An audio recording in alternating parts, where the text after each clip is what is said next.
Mér finnst viðeigandi núna að við hrópum ferfalt húrra fyrir samstöðunni því hún gerir okkur ósigrandi. Moreira, hep hep!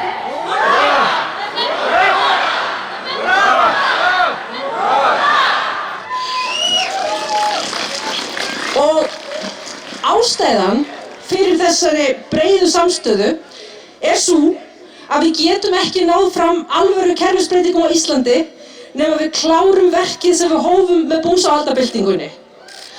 Og verkið auðvitað lögfesting nýju stjórnarskrárinnar, kæru vinir.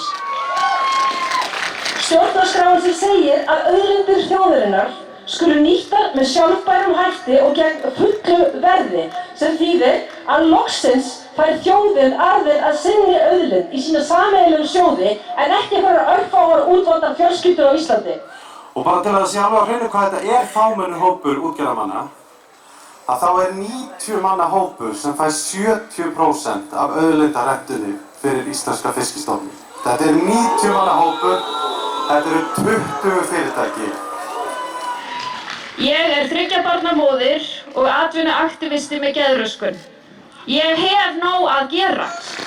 1534 manneskjur, meðlimir Eflingar, verkafólk, þurfa að vinna í heilt ár, fulla vinnu, til að fá jafn mikið og einn maður, Þorsteinn Már, fékk á einu ári. Staðreyndin sú að það búið að sannfæra stóran hópa fólki það að það sé siðferðislega rétt að við mokum undir Þorstein Má og kó. Auðvitað þekkir útgerðarauðvaldið sjávarútvegsráðherra Sjálfstæðisflokksins. Sjávarútvegsráðherra Sjálfstæðisflokksins valinn í starfið einmitt vegna þess að hann maðurinn sem þekkir manninn. Það ekki eins og þetta sé eitthvað flókið. En það vex bara nýr hausaskrimslið leið og einnig sagaðar af og þess vegna skiptir engu máli hvort að núverandi sjávarútvegsráðherra neyddur til að segja af sér, það myndi bara koma einhver ný strengjabrúða í sjávarútvegsráðuneyti í staðinn daginn eftir. Þessi stjórnarskrá líka máli vegna þess að hún veitir almenningi kost á að kalla eftir þjóðaratkvæðagreiðslum umdeilda löggjöf. Og við erum alveg nógu klár og upplýst til að stoppa okkar eigin löggjafarþing þegar það komið í ruglið. Höfum það á hreinu. Við munum alveg eftir Panama-skjölunum, uppreist ærumálinu, lekamálinu, klausturfokkinu og nú Samherjaskjölunum. Við, almenningur, við búum á Reynimel í grænu húsi. En útgerðarmennirnir, þeir eiga allar hinar göturnar og þeir eru að koma sér upp hóteli á þeim öllum.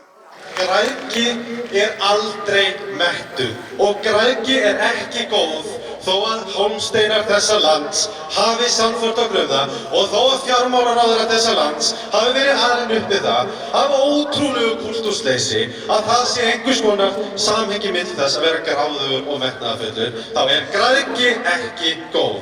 Metnaður og samkennd það sem við höfum.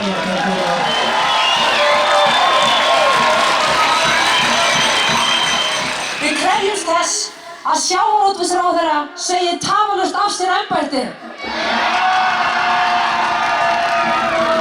Við krefjumst þess að Alþingi lögfesti nýja og endurskoðaða stjórnarskrá sem landsmenn sömdu sér og samþykktu í þjóðaratkvæðagreiðslu 2012 að sjálfsögðu með því auðlindaákvæði sem kjósendur samþykktu.